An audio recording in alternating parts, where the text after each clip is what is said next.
Uniform civil code problem है या solution है? ये सवाल क्यों उठ रहे हैं? क्योंकि ओवैसी इसे हिंदू सिविल कोड कह रहे हैं, मदनी इसे मुसलमानों की मजहबी आजादी छीनने वाला कह रहे हैं, कांग्रेस कह रही है बीजेपी ध्रुवीकरण करना चाहती है, अखिलेश कह रहे हैं यूसीसी ला रहे हैं, नफरत फैला रहे हैं। इन सब की सुई मुसलमानों पर अटकी है, लेकिन यूनिफॉर्म सिविल कोड को लेकर हिंदुओं के भीतर भी संशय है। आदिवासी समुदाय में भी यूसीसी को लेकर चिंता है। लेकिन सच क्या है? यूनिफॉर्म सिविल कोड का कॉन्सेप्ट क्या है? मोदी सरकार इसे क्यों लाना चाहती है? तो उसका जवाब है, हिंदू हो या मुसलमान, बेटा बेटी एक समान, हिंदू मुस्लिम सिख ईसाई एक ही कानून अप्लाई। एंटी मोदी मोर्चा यूसीसी को अपने अपने तरीके से डिफाइन कर रहा है। यूसीसी को लेकर अलग अलग नैरेटिव सेट किए जा रहे हैं, जबकि सरकार अभी इस पर विचार कर रही है और लोगों से राय मांग रही है। यूनिफॉर्म सिविल कोड के लिए लॉ कमीशन ने 1 महीने के भीतर जनता से अपनी राय देने को कहा है, यानी कि 14 जून से 14 जुलाई तक जनता अपना फीडबैक दे सकती है। उधर AIMIM, Congress party, Samajwadi party और DMK समेत कई विपक्षी दलों ने इसका पुरजोर विरोध करना शुरू कर दिया है। उधर संसद की कानून और न्याय मामलों से संबंधित समिति, जिसके अध्यक्ष सुशील मोदी हैं, 3 जुलाई को एक अहम बैठक करने जा रही है, जिसमें लॉ कमीशन को बुलाया गया है। चर्चाएं बात की भी चल रही है कि संसद के आगामी मॉनसून सत्र, जो कि 17 जुलाई से शुरू होकर 10 अगस्त को खत्म होगी, उसमें सरकार इससे संबंधित विधेयक ला सकती है। हालांकि टाइम फ्रेम इसमें एक बड़ी समस्या साबित होने जा रही है। समस्या इस लिहाज से कि 14 जुलाई तक तो लॉ कमीशन लोगों का फीडबैक ले रहा है, उसके बाद एक रिपोर्ट तैयार करेगा, रिपोर्ट को पब्लिक डोमेन में रखा जाएगा, उसके लिए एक समय भी दिया जाएगा। अगर रिपोर्ट सकारात्मक रही तो सरकार इस पर आगे बढ़ सकती है। लेकिन बिल जब भी आए, इस बात की चर्चाएं काफ़ी जोरों से चल रही है कि इस साल जहां विधानसभा चुनाव होने हैं या फिर आगामी लोकसभा चुनाव, यूसीसी एक बड़ा गेम चेंजर साबित हो सकती है। चर्चा तब और तेज हो गई जब प्रधानमंत्री ने भी मेरा बूथ सबसे मजबूत कैंपेन में यूसीसी पर पहली बार डायरेक्ट और स्पष्ट इशारा किया। साथियों, भारत के मुसलमान भाई बहनों को भी ये समझना होगा कि कौन से राजनीतिक दल उन्हें भड़का करके उनका फायदा लेने के लिए उनको बर्बाद कर रहे हैं। आजकल हम देख रहे हैं कि यूनिफॉर्म सिविल कोड के नाम पर ऐसे लोगों को भड़काने का काम हो रहा है। आप मुझे बताइए, एक घर में परिवार के एक सदस्य के लिए एक कानून हो, परिवार के दूसरे सदस्य के लिए दूसरा कानून हो, तो क्या वो घर चल पाएगा क्या? कभी भी चल पाएगा क्या? इसी बयान के बाद से डिबेट और सियासत दोनों तेज हो गई। लेकिन यूसीसी को लेकर इतनी तौबा क्यों है? यूनिफॉर्म सिविल कोड आ जाएगा तो क्या हो जाएगा? क्या हिंदुओं के कानूनी अधिकार कम हो जाएंगे? क्या मुसलमानों की मजहबी आजादी छीन ली जाएगी? हिंदू समाज को फायदा नुकसान इसलिए नहीं होगा कि हिंदू परिवार के कानूनों के बारे में 1956 के आसपास वे चारों कानून बन गए थे, इसलिए हमारे यहाँ तो वो कोड बिल लागू ही है। वो सारे देश पर लागू नहीं होता, इसकी परेशानी है। हमको कुछ फ़ायदा होगा, हमको कुछ नुकसान होगा, ऐसा इसमें कुछ भी नहीं है। मेरे मन में एक बात है, हम एक देश के लोग हैं, तो जो क्रिमिनल मामले हैं, आपराधिक मामले हैं, उसमें शरिया का कानून लागू नहीं है। कोई चोरी करता है तो हाथ नहीं काटते, कोई बलात्कार करता है तो पत्थर मार के उसको मृत्यु नहीं देते। हमारे बैंकिंग लॉज एक से हैं, प्रॉपर्टी लॉ एक से हैं, कमर्शियल लॉज एक से हैं। जब हम इन सब क्षेत्रों में एक ही कानून को स्वीकार करते हैं, तो परिवार के कानूनों के बारे में वैसी समता क्यों नहीं लाना चाहिए? सबसे पहले बात हिंदुओं की। एक बात जान लीजिए, अभी लोगों से राय ली जा रही है, यूनिफॉर्म सिविल कोड को लेकर क्या बदलाव चाहते हैं? अगर बदलाव नहीं चाहते हैं तो क्यों नहीं चाहते?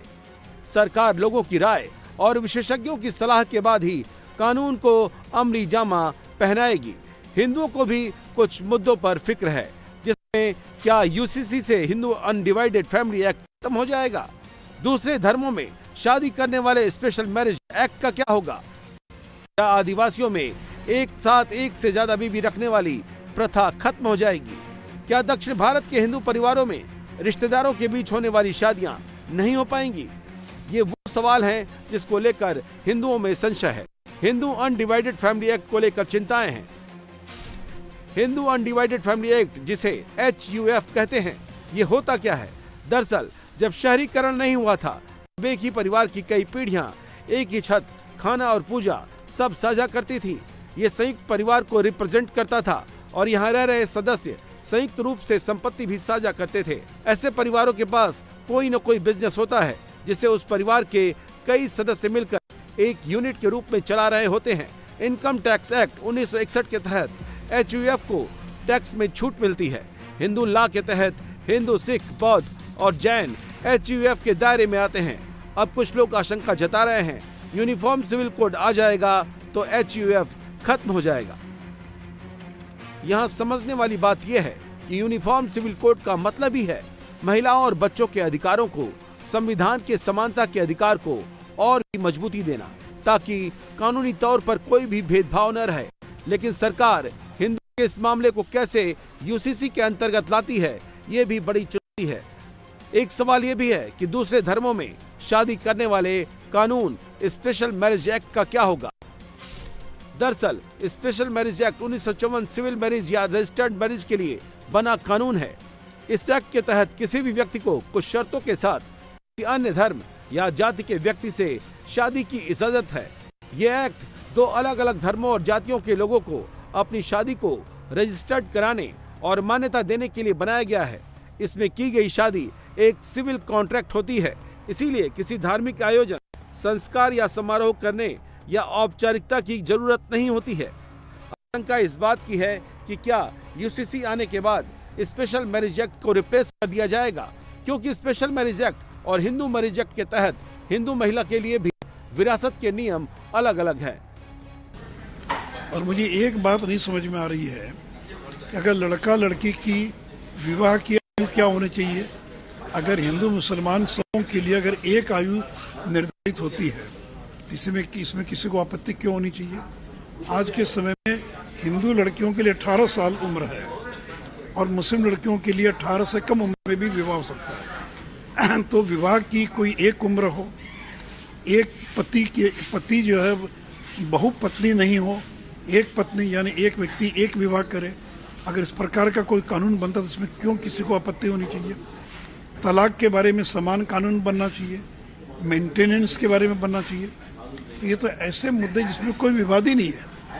प्रचार ये कर दिया गया कि अब ये कॉमन सिविल कोड आएगा तो धार्मिक रीति रिवाज जो है, तो रीति रिवाज से कॉमन सिविल कोड का कोई मतलब नहीं है। और अगर देश में क्रिमिनल लॉ सभी लोगों के लिए एक हो सकता है तो सिविल लॉ क्यों नहीं हो सकता एक जो है?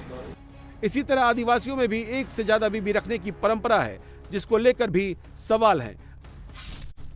कई आदिवासी समुदाय में एक पुरुष एक साथ एक से अधिक महिलाओं से शादी या फिर एक महिला की एक से अधिक पुरुषों से शादी हो सकती है। ऐसे में यूनिफॉर्म सिविल कोड लागू होने से क्या ये प्रथा खत्म हो सकती है? इसीलिए राष्ट्रीय आदिवासी एकता परिषद ने 2016 में ही अपने रीति रिवाजों और धार्मिक प्रथाओं की सुरक्षा के लिए सुप्रीम कोर्ट पहुंच गई थी। पूर्वोत्तर के राज्यों में जनजातीय आबादी काफी ज्यादा है। इन्हीं वजहों से पूर्वोत्तर के राज्यों में UCC का बड़े स्तर पर विरोध हो सकता है। और फिर भी अगर कहीं किसी एक विषय पर कॉमन नहीं है और आवश्यक लगता है तो उसका अपवाद हो सकता है। अभी भी है। ये जो हिंदू मैरिज एक्ट है उसमें कहा गया है कि ये सब शेड्यूल्ड ट्राइब्स पर लागू नहीं होगा। जिन शेड्यूल्ड ट्राइब्स के बारे में केंद्र सरकार अधिसूचना करेगी कि इन पे लागू होगा, उन पर होगा। तो ये ज़बरदस्ती लादने की बात नहीं। कुछ चीज़ें नॉन नेगोशिएबल हो सकती हैं, जैसे बहुपत्नी प्रथा को जाना चाहिए। 2 मुस्लिम देशों में भी चला गया, ट्यूनीशिया में भी नहीं है। पाकिस्तान ने भी ये बात कही है कि दूसरी शादी करने के पहले पहली पत्नी की लिखित अनुमति लाओ। तो समय के साथ में हम सबको आगे बढ़ना और बढ़ने के पहले सबकी सुनना, समझना, विचार करना, ऐसा ये बनेगा तो सबको संतोष होगा। दक्षिण भारत के हिंदुओं में भी यूसीसी को लेकर एक आशंका है। क्या दक्षिण भारत के हिंदू परिवारों में रिश्तेदारों के बीच होने वाली शादियां नहीं हो पाएंगी? बिहार में सिर्फ 3.2 लोग हैं जो अपने कजिन्स के साथ शादी करते हैं। वहीं तमिलनाडु में करीब 26% लोग ऐसा करते हैं। 2015-16 के सरकारी आंकड़ों के मुताबिक तमिलनाडु में 10.5% महिलाएं अपने पिता की साइड के फर्स्ट कजिन से, 13.2% महिलाएं अपनी मां की साइड से फर्स्ट कजिन से और 3.5% महिलाएं अपने अंकल से शादी करती हैं। ऐसे ही दक्षिण के दूसरे राज्यों में भी होता है। माना जा रहा है कि यूनिफॉर्म सिविल कोड के आने से जैसे मुस्लिम अपने कजिन से शादी नहीं कर पाएंगे, वैसे ही दक्षिण भारत के ये हिंदू परिवार भी ऐसी शादी नहीं कर पाएंगे। लेकिन सच्चाई ये है कि कानून अभी बनना है। यहाँ समझने वाली बात यह है कि मोदी सरकार अगर यूसीसी ला रही है, अगर इसे बड़ा गेम चेंजर कहा जा रहा है, तो सरकार सभी सजेशन और परंपराओं को भी देखेगी। असल बहस और सवाल तो तब खड़े होंगे जब यूसीसी का कानून आएगा। जो लोग इसे हिंदू कोड बिल कह रहे हैं, मुस्लिमों के खिलाफ बता रहे हैं, सच्चाई ये है कि यूसीसी कॉन्सेप्ट हिंदू मुसलमान का नहीं बल्कि समान अधिकार का है। उनके अंदर एक्स्ट्रा सिविल कोड लाने की तैयारी हो रही है। मतलब ये है यहाँ पीसीओ मानने वाले मजहब के लोग मौजूद हैं। कोई हिंदू है, कोई सिख है, कोई ईसाई है। बिल्कुल भी जरूरत नहीं है, बिल्कुल भी जरूरत नहीं है। मैं कहता हूँ दुनिया में किसी भी मजहब का मानने वाला है, जो मजहब में यकीन रखता है, मजहब में बिलीव करता है, चाहे वो हिंदू हो, सिख हो, ईसाई हो, जैन हो, बुद्धिस्ट हो, चाहे वो किसी भी मजहब का मानने वाला हो, अगर वो मजहब में यकीन रखता है वो जान देगा, लेकिन मजहब के साथ समझौता नहीं करेगा। अगर इसको कोई छीनने की कोशिश करे तो सबके लिए बराबर कानून हो, एक कानून हो। ये परेशान करने के अलावा, इख्तिलाफ पैदा करने के अलावा, उनकी ताकत को तोड़ने के अलावा क्या कुछ और है? यूनिफॉर्म सिविल कोड को लेकर मुसलमान को परेशान है। दरअसल अभी तक जो बातें सामने आ रही हैं, मोदी सरकार यूसीसी में मुस्लिम महिलाओं को शादी और विरासत में भेदभाव से बाहर लेकर आ रही है। इसे मौलाना ब्रिगेड धर्म में दखल बता रही है। हिंदू विवाह अधिनियम के तहत हिंदुओं के लिए 2 विवाह दंडनीय है। बाल विवाह रोकथाम अधिनियम अनगिनत युवा लड़कियों को सुरक्षा देता है। वहीं तुलनात्मक रूप में इसी देश की मुस्लिम महिलाओं के लिए अलग कानून है। शरिया कानून में लड़की की यौन अवस्था में जाने से ही शादी वैध मान ली जाती है। इसके अलावा एक मुस्लिम पुरुष 4 शादियां कर सकता है। एक बिना बंधन वाली मिस्यार शादी का भी प्रावधान है, जो छोटी अवधि तक चलती है, जिसमें साथ रहने या भरण पोषण की कोई भी फाइनेंशियल बाध्यता नहीं होती है। अगर आप कानून लाएंगे तो जाहिर है किसी न किसी मजहब के खिलाफ आपको करना पड़ेगा। चाहे हिंदू के खिलाफ करें, चाहे ईसाई के खिलाफ करें, चाहे एक कानून में करें, चाहे 2 कानून में करें, चाहे आप जितने भी कानून बनाएंगे जिंदगी गुजारने के लिए, तो आपको किसी न किसी मजहब के खिलाफ जाना पड़ेगा।